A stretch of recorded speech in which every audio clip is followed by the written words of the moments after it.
of the goodness of God.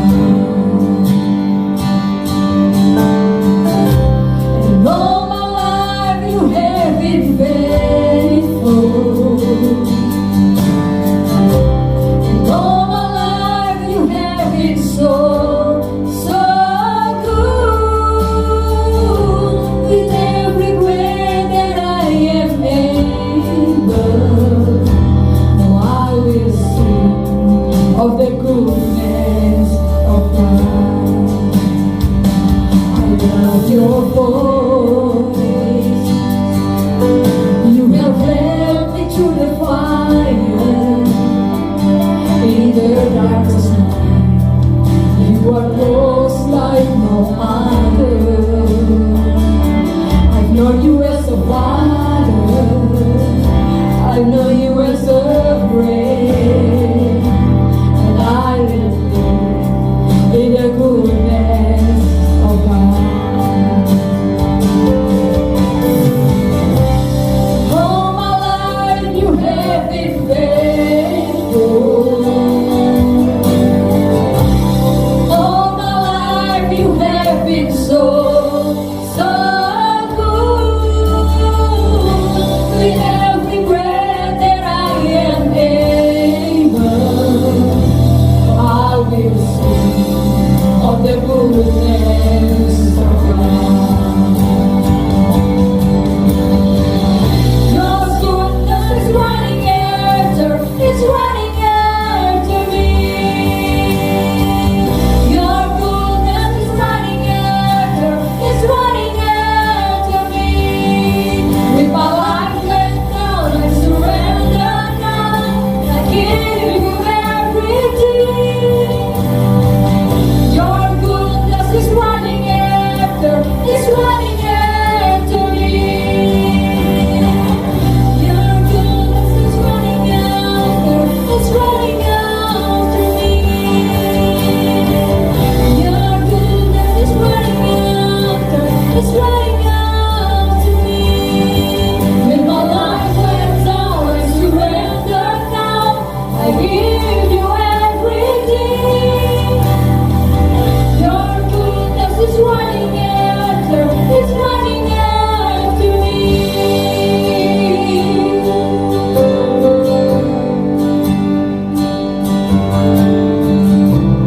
All my life you have been faithful.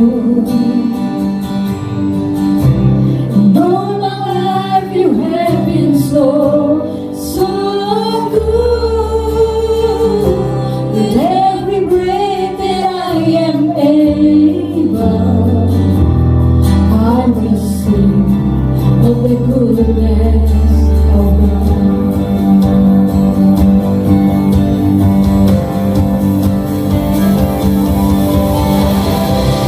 All my life you have been faithful. And all my life you have been so good. With every breath that I am able, I will sing of the goodness of God. I'm gonna sing of the goodness of God. I'm gonna sing of the goodness of God.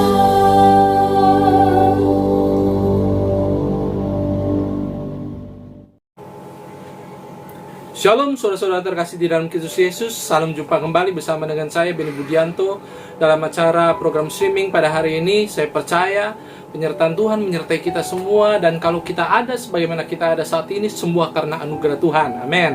Mari saudara, sebelum kita merenungkan kebenaran firman Tuhan yang pastinya memberkati kita semua, kita akan bersatu di dalam doa. Kami bersyukur Tuhan, kami ada karena anugerah-Mu. Terima kasih karena kebaikan-Mu di dalam kehidupan kami. Karena tanpa Engkau kami tidak dapat berbuat apa-apa Tuhan. Kami rindu merenungkan kebenaran firman-Mu supaya menjadi kekuatan yang membuat kami semakin lagi mengasihi Engkau Tuhan. Bekerjalah melalui hamba-Mu yang penuh dengan kelemahan ini. Biar kiranya pengurapan Allah Roh Kudus menyertai hamba-Mu ini, sehingga setiap kata-kata yang keluar dari bibir redah hamba-Mu ini menjadi sesuatu yang menguatkan kami, meneguhkan, dan menjadi berkat bagi kami semua dimanapun kami berada. Di dalam nama Tuhan Yesus, kita yang siap untuk merenungkan firman Tuhan, katakan bersama dengan saya, amin. Glory bagi nama Tuhan.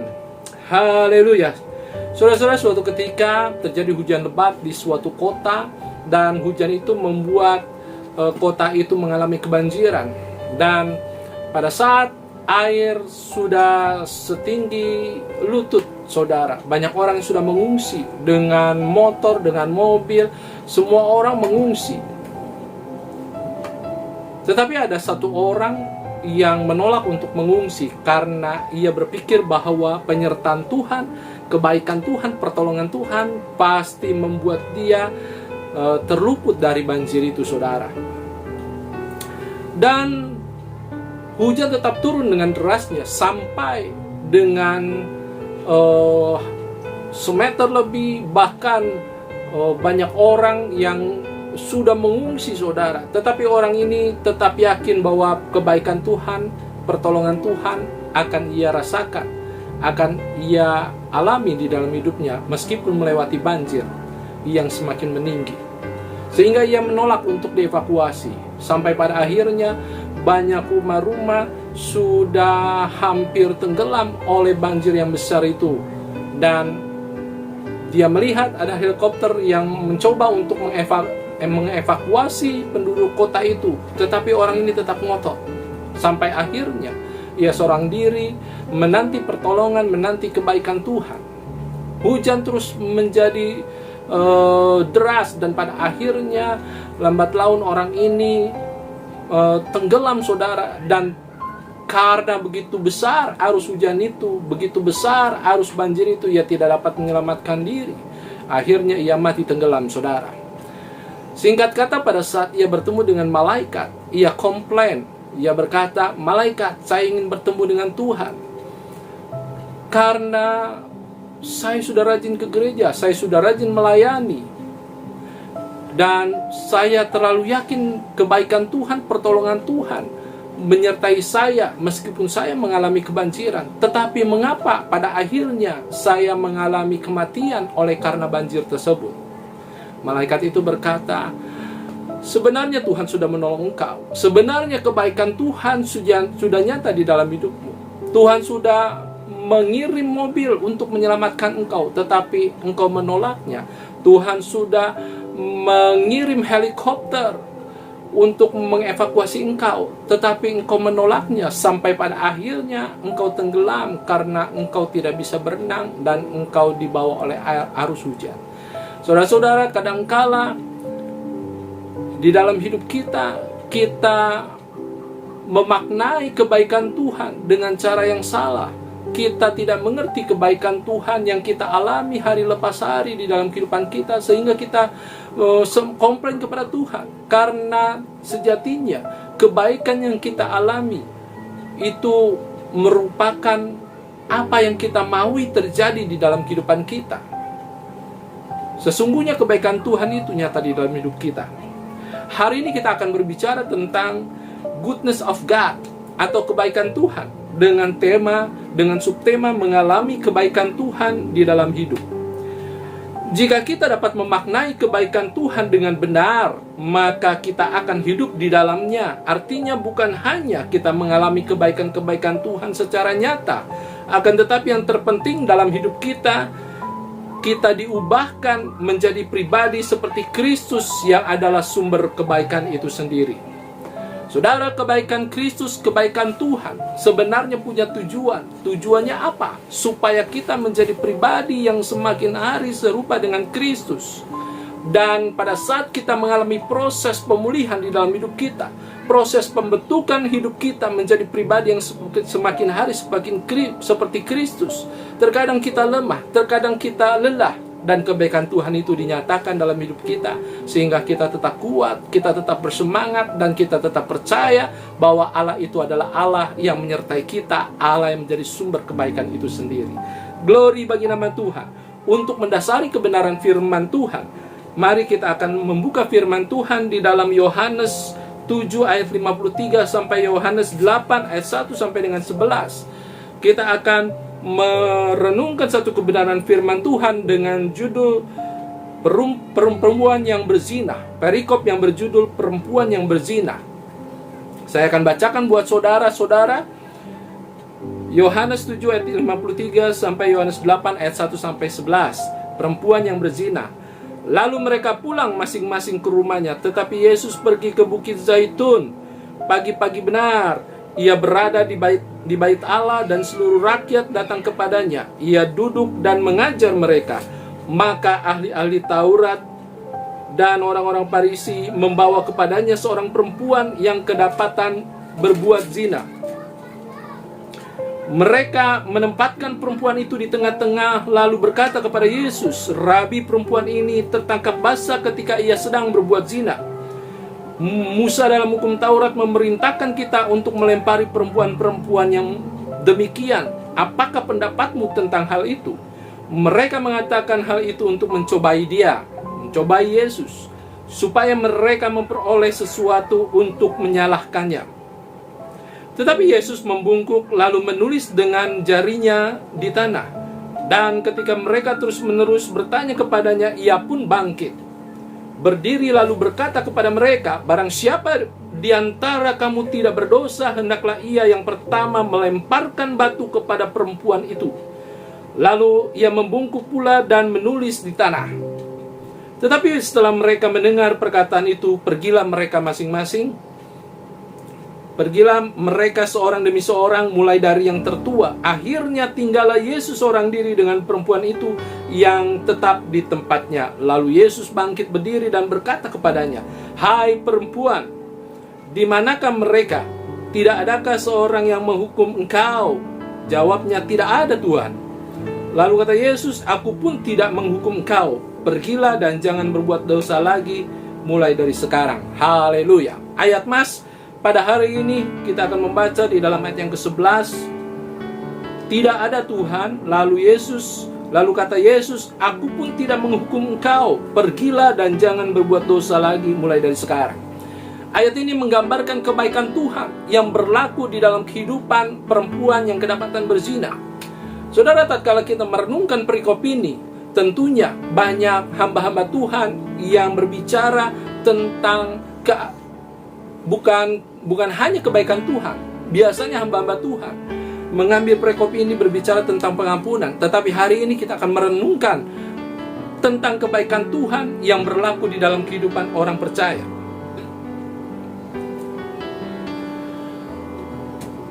Penting artinya untuk kita boleh mengerti makna kebaikan Tuhan di dalam kehidupan kita, sehingga kita dapat hidup sesuai dengan apa yang Tuhan mau, sehingga kita dapat memaknai kebaikan itu dengan baik, dan kebaikan Tuhan tidak menjadi sia-sia di dalam kehidupan kita.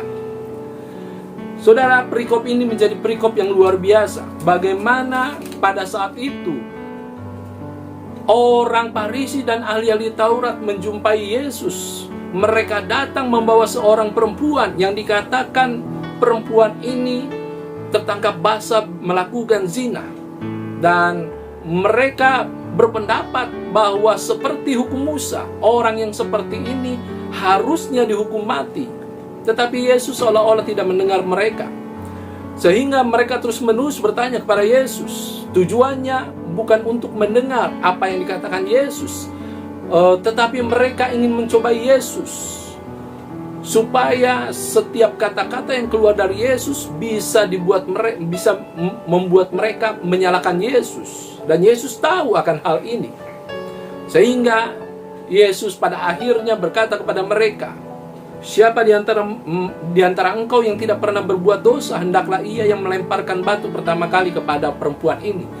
Dan pada saat mereka mendengar perkataan Yesus, seorang dari seorang, mulai dari yang tertua, tentunya sampai dengan orang yang termuda, mereka pulang, mereka pergi dari Yesus, sehingga tinggal Yesus dan perempuan ini. Dan Yesus berkata ke perempuan ini, "Di mana mereka? Apakah tidak ada yang melempari engkau dengan batu?" "Tidak ada, Tuhan." Dan Yesus berkata di dalam ayat yang 11 ini, "Aku pun tidak menghukum engkau. Pergilah dan jangan berbuat dosa lagi mulai dari sekarang." Sejatinya Yesus adalah pribadi yang tidak pernah berbuat dosa, dan dia layak untuk menghukum perempuan ini dengan cara dilemparinya dengan batu, tetapi ia tidak melakukannya. Dan ini adalah kebaikan Tuhan yang dirasakan oleh perempuan ini. Karena kebaikan Tuhan, perempuan ini terlepas dari hukuman mati.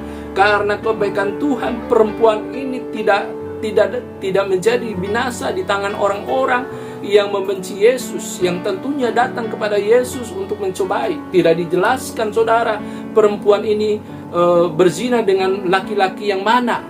Tetapi yang uniknya, saudara, dalam perikop ini yang diseret oleh ahli-ahli Taurat dan orang-orang Farisi, bahkan orang-orang yang ada saat itu. Hanya perempuan ini. Sesungguhnya di dalam firman Tuhan, kalau kita renungkan, hukum Musa berbicara tentang perempuan yang berzina dengan laki-laki, dua-duanya harus dihukum mati. Tetapi di dalam perikop ini, hanya perempuan itu yang diseret, dan laki-lakinya tidak diseret, saudara. Tidak dijelaskan mengapa. Tetapi yang kita lihat di sini, perempuan ini diperhadapkan dengan satu pilihan, dilempari dengan batu sampai mati. Tetapi puji nama Tuhan, hal itu tidak terjadi. Karena apa? Karena perkataan Yesus. Mereka tidak melempari wanita ini dengan batu. Bahkan karena kebaikan dari Tuhan, perempuan ini pulang dengan satu harapan. Ia mengubah hidupnya menjadi pribadi yang semakin baik lagi. Saudara, ada 3 makna kebaikan Tuhan di dalam kehidupan kita sebagai orang percaya, berdasarkan perikop yang kita renungkan saat ini. Bagaimana caranya supaya kita boleh hidup sesuai dengan kehendak Tuhan? Supaya kita tidak menyia-nyiakan kebaikan Tuhan di dalam hidup kita. Kita harus mengerti makna dari kebaikan Tuhan di dalam kehidupan kita. Yang pertama, saudara, kebaikan Tuhan menunjukkan kepada kita bahwa dosa itu adalah hal yang serius. Ayat yang ke-7 berkata, dan ketika mereka terus-menerus bertanya kepadanya, ia pun bangkit berdiri lalu berkata kepada mereka, barang siapa di antara kamu yang tidak berdosa, hendaklah ia yang pertama melemparkan batu kepada perempuan itu. Haleluya. Saudara, kalau kita mendapati ayat yang ke-7 ini, kita mengerti bahwa tidak ada seorang pun yang berani melempar wanita itu dengan batu. Ini berarti bahwa mereka pun menyadari adalah orang-orang yang tidak luput dari dosa. Mereka pun menyadari bahwa mereka adalah pribadi-pribadi yang masih ada di dalam dosa. Setiap hari pelanggaran kepada Tuhan melalui kehidupan mereka. Dosa mengakibatkan kematian kekal. Ini menjadi sesuatu yang serius, karena dosa mengakibatkan kematian yang kekal. Dosa perzinahan yang dilakukan oleh perempuan itu dapat mengakibatkan kematian secara fisik. Tetapi dosa yang sejatinya membuat manusia jauh daripada Tuhan, dosa itu yang mengakibatkan kematian kekal. Sehingga dosa adalah sesuatu yang serius untuk kita hindari. Saudara, firman Tuhan berkata di dalam Roma 6 ayat 23, sebab upah dosa ialah maut, tetapi karunia Allah ialah hidup yang kekal dalam Kristus Yesus Tuhan kita. Upah dosa adalah maut, kematian kekal. Hidup kita tidak selamanya, tetapi pada saat setelah kita mati, kita baru mengalami kehidupan yang kekal. Entah itu di dalam kehidupan bersama dengan Tuhan, atau kehidupan kekal di dalam dapur api neraka. Yang pasti, saudara, dosa mengakibatkan kematian kekal, sehingga ini menjadi sesuatu yang serius di dalam kehidupan kita. Dan kebaikan Tuhan menunjukkan bahwa dosa itu serius. Mengapa, saudara? Karena kebaikan Tuhan membuat Tuhan mau mati di atas kayu salib, membuktikan bahwa dosa itu serius untuk tidak kita lakukan di dalam kehidupan kita. Glory bagi nama Tuhan. Saudara, firman Tuhan berkata bahwa kita adalah orang-orang yang tidak luput dari dosa. Kita adalah orang-orang yang sebenarnya layak menerima hukuman kekal. Tetapi karena kebaikan Tuhan, kita diselamatkan oleh Dia. Dosa menjadi sesuatu yang serius. Karena apa, saudara? Karena tidak ada seorang pun yang mampu melepaskan dirinya dari dosa. Orang banyak yang mengelilingi perempuan yang kedapatan berzina ini menyadari dirinya adalah pribadi-pribadi yang tidak luput dari dosa. Mereka menyadari bahwa mereka masih ada di dalam dosa yang seringkali membuat mereka tidak menjadi berkat bagi kemuliaan nama Tuhan. Sejatinya, saudara, tidak ada seorang pun yang mampu melepaskan dirinya dari kuasa dosa. Orang bisa berbuat baik, orang bisa bersedekah kepada orang lain, orang bisa memberikan harta bendanya kepada orang miskin. Tetapi orang tidak bisa menggunakan harta yang ada pada dirinya untuk menyelamatkan dirinya dari dosa. Sehingga dosa menjadi sesuatu yang serius bagi manusia. Dan saudara, Roma 3 ayat 23 mengatakan, karena semua orang telah berbuat dosa dan telah kehilangan kemuliaan Allah, tidak ada seorang pun yang tidak berdosa. Semua orang telah berbuat dosa dan telah kehilangan kemuliaan Allah. Sehingga kita menyadari bahwa dosa adalah sesuatu yang serius.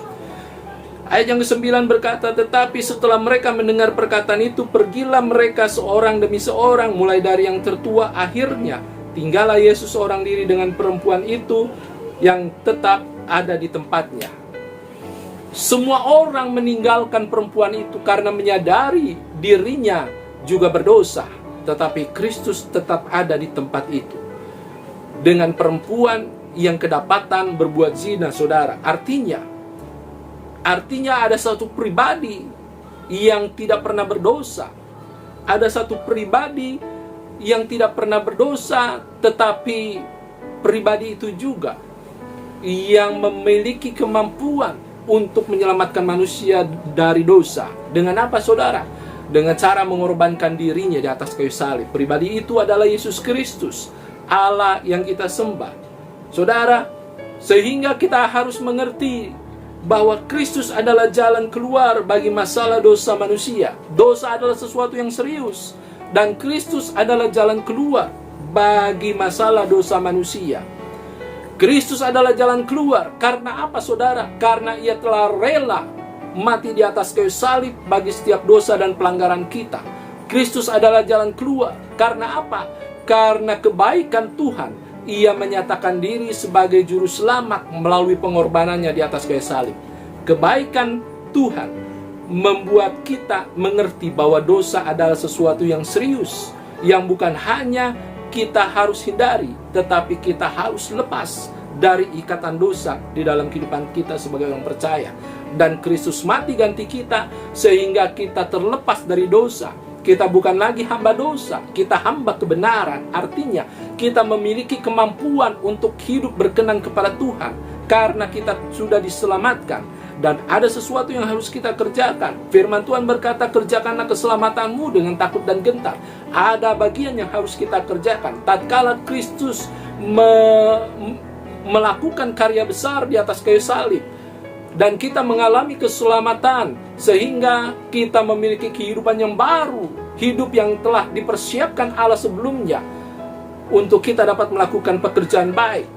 Dan kita harus siap dibentuk oleh kebenaran firman Tuhan, sehingga kebaikan Tuhan yang dinyatakan di atas kayu salib tidak menjadi sia-sia. Karena apa, saudara? Karena kita menerima keselamatan dari Tuhan, dan kita mau diubahkan oleh Tuhan semakin hari serupa dengan Dia. Glory bagi nama Tuhan.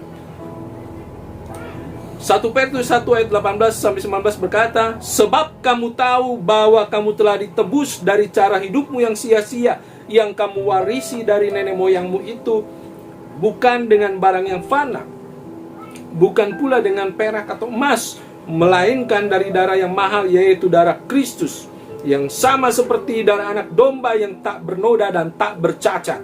Glory bagi nama Tuhan. Poin yang kedua, saudara, kebaikan Tuhan menunjukkan kepada kita bahwa hidup adalah berharga. Kebaikan Tuhan menunjukkan kepada kita hidup yang ada di dalam hidup kita saat ini adalah sesuatu yang berharga. Ayat 4-5 berkata, lalu berkata kepada Yesus, Rabi, perempuan ini tertangkap basah ketika ia sedang berbuat zina. Musa dalam hukum Taurat memerintahkan kita untuk melempari perempuan-perempuan yang demikian. Apakah pendapatmu tentang hal itu? Saudara, tatkala orang-orang yang membawa wanita yang tertangkap basah berzina, mereka membawa perempuan itu di hadapan Yesus, perempuan ini pastinya sudah berpikir bahwa ia pasti mati pada saat itu.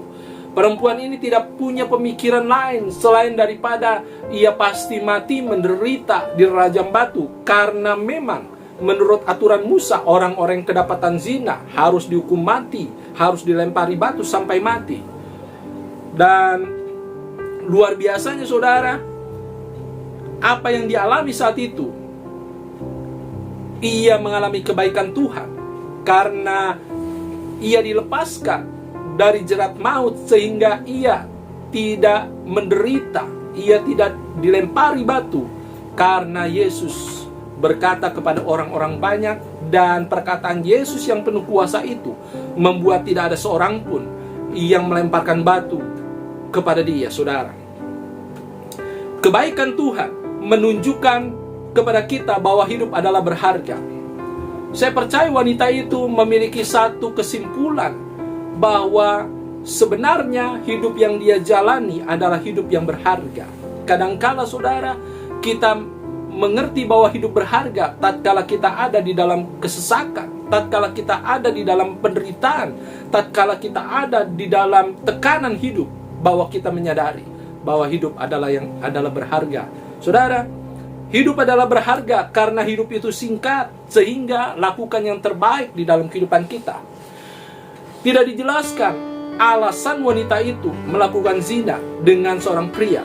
Tetapi yang pasti saudara, wanita ini pastinya mengaku di hadapan Yesus bahwa ia sudah melakukan sesuatu yang tidak berkenan kepada Tuhan. Pastinya ia mengaku di dalam dirinya bahwa ia adalah pribadi yang gagal melakukan hal yang baik di dalam dirinya. Saudara, hidup ini singkat sehingga tidak ada alasan untuk kita tidak melakukan yang terbaik bagi kemuliaan nama Tuhan. Mazmur 144 ayat yang keempat berkata, manusia sama seperti angin, hari-harinya seperti bayang-bayang yang lewat. Glory bagi nama Tuhan. Rasa-rasanya beberapa waktu yang lalu kita masih remaja, kita masih sekolah minggu, tetapi tanpa terasa kita sudah beranjak dewasa. Saudara, hidup ini singkat sehingga kita harus melakukan sesuatu dengan bersungguh-sungguh. Wanita ini mengalami kegagalan tatkala ia jatuh di dalam perzinahan, dan ia menyadari bahwa hidup itu terlalu singkat untuk ia akhiri dengan sesuatu yang tidak berkenan kepada Tuhan. Kebaikan Tuhan membuat wanita ini mengerti bahwa hidup itu berharga untuk diisi dengan hal-hal yang berguna bagi orang-orang sekitar, bagi kemuliaan nama Tuhan. Glory bagi nama Tuhan. Hidup itu berharga karena hidup itu singkat. Hidup itu berharga karena hidup itu adalah kesempatan. Ayat yang ketiga saudara perhatikan bersama-sama. Maka ahli-ahli Taurat dan orang-orang Farisi membawa kepada Yesus seorang perempuan yang kedapatan berbuat zina. Mereka menempatkan perempuan itu di tengah-tengah.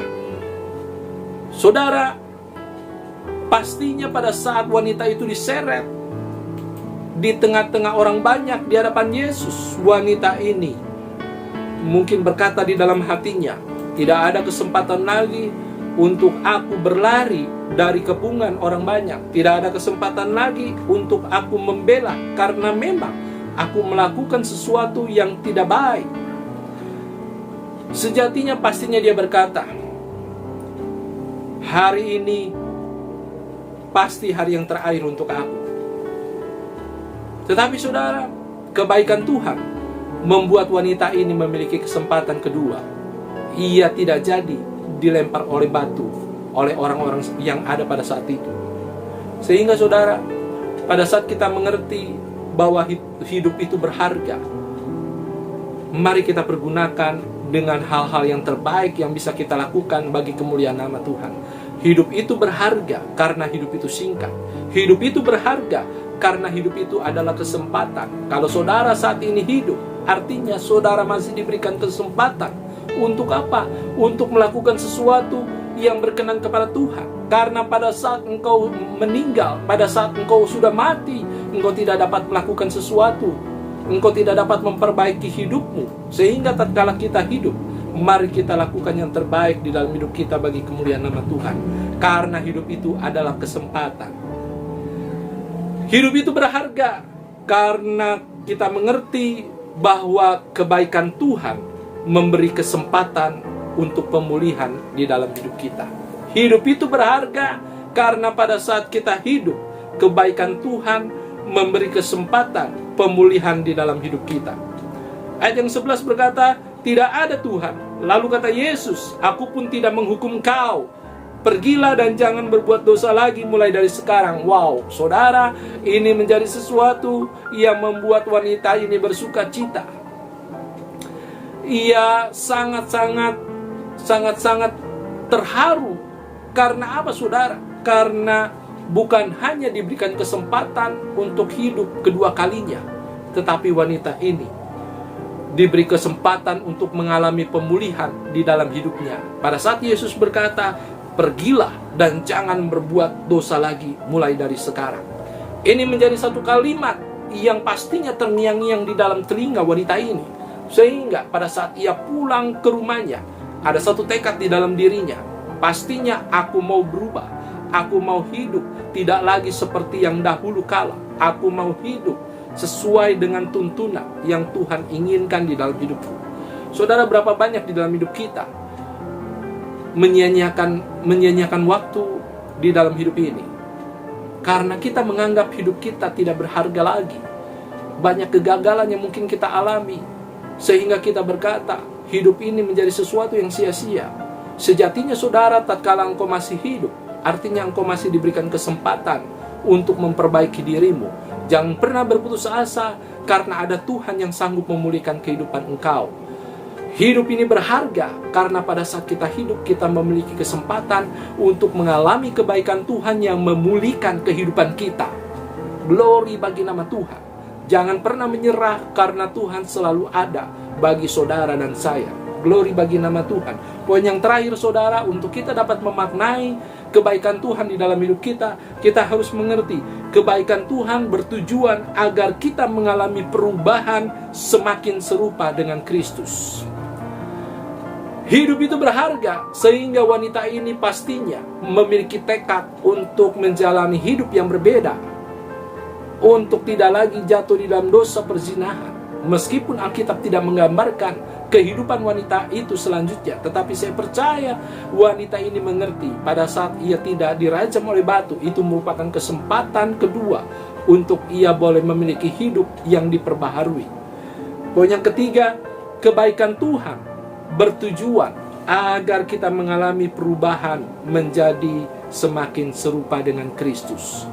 Banyak orang di luar sana, bahkan mungkin di antara kita mengalami kebaikan Tuhan, tetapi kita tidak mengerti tujuan kebaikan Tuhan itu dinyatakan di dalam hidup kita. Sehingga tatkala kita mengalami kebaikan Tuhan, kita mengalami berkat-berkat Tuhan, kita lebih mengasihi, mencintai berkat-berkat itu daripada Tuhan itu sendiri. Sejatinya, saudara, kebaikan Tuhan yang kita alami bukan supaya kita terlena di dalam hidup ini, tetapi kebaikan Tuhan yang kita alami supaya kita memiliki kerinduan untuk dibentuk oleh Tuhan menjadi pribadi yang semakin serupa dengan Kristus. Mari kita lihat ayat yang ke-11. Jawabnya, tidak ada Tuhan. Lalu kata Yesus, aku pun tidak menghukum engkau. Pergilah jangan berbuat dosa lagi mulai dari sekarang.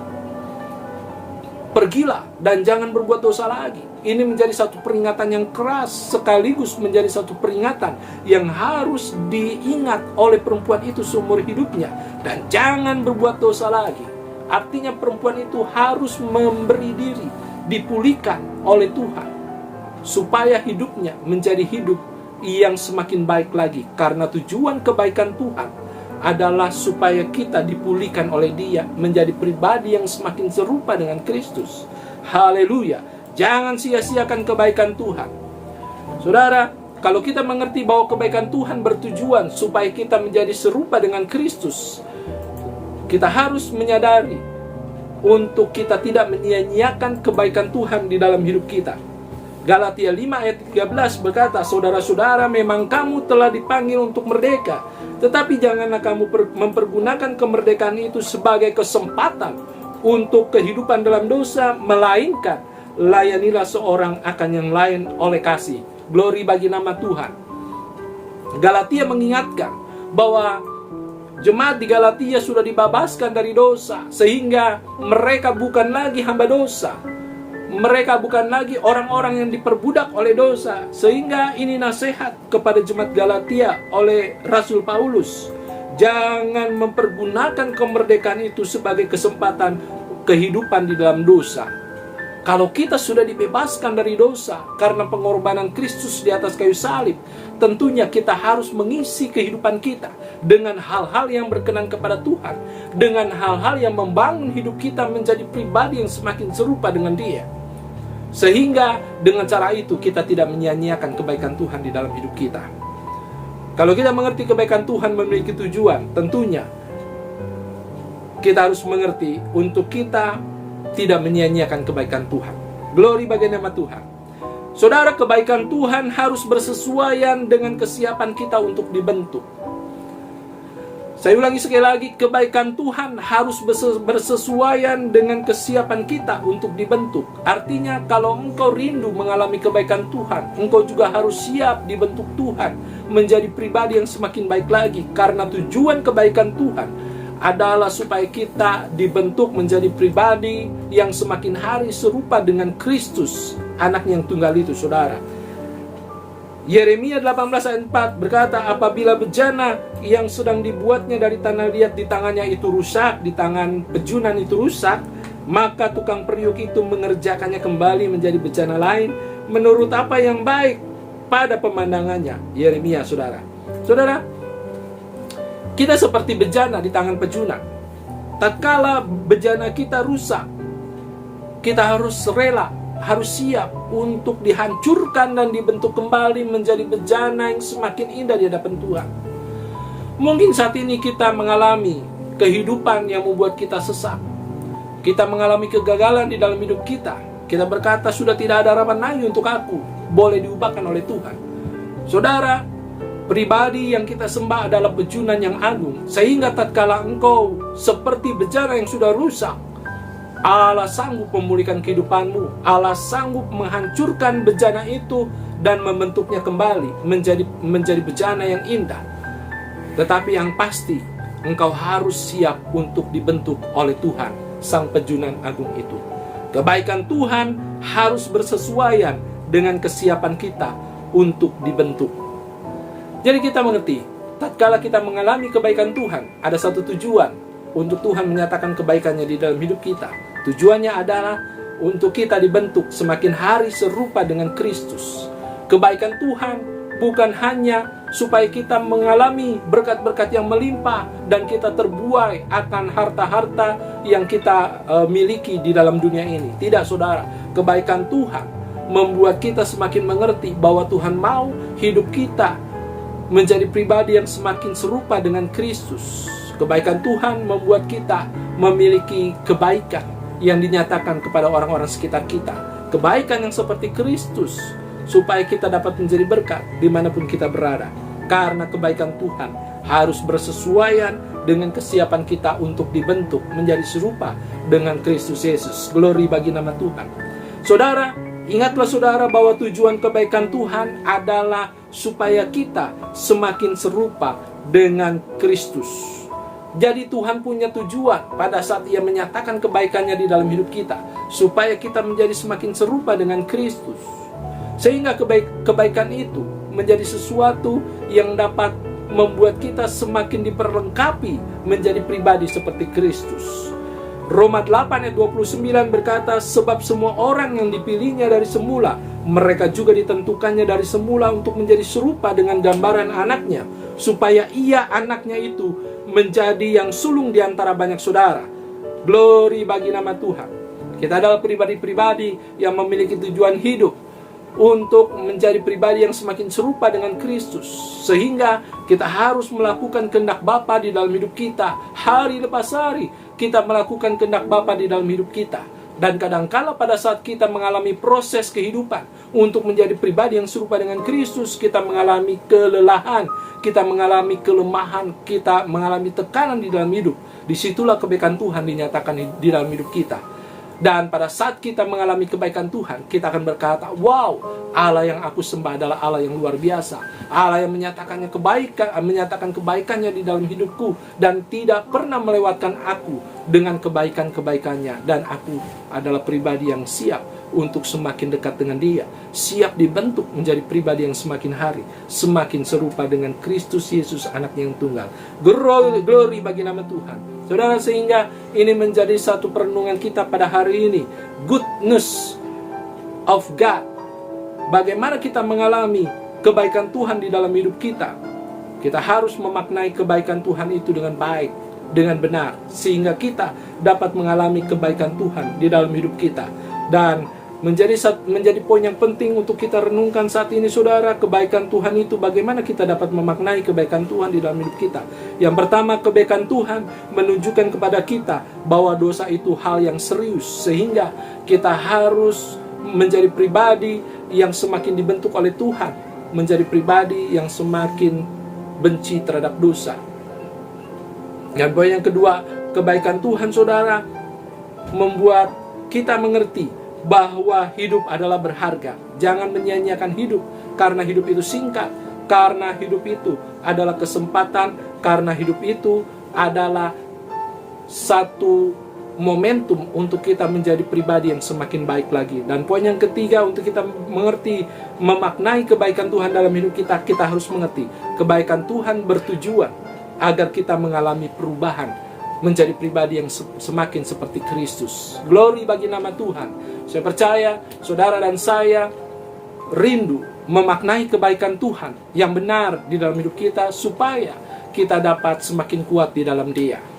Mari kita bersatu di dalam doa. Terima kasih Bapa atas kebenaran firman-Mu yang sudah kami renungkan saat ini. Tuhan, berikan kemampuan kepada kami untuk kami boleh mengerti makna dari kebaikan-Mu di dalam hidup kami, sehingga kami boleh semakin mengasihi Engkau hari lepas hari. Menyertai setiap jemaat-Mu dimanapun mereka berada. Pakai mereka menjadi alat Tuhan dimanapun mereka berada. Biar kiranya nama Tuhan dipermuliakan di dalam hidup mereka. Terima kasih Bapa, di dalam nama Tuhan Yesus kita yang sudah diberkati Tuhan, katakan bersama, amin. Glory bagi nama Tuhan. Tuhan Yesus memberkati.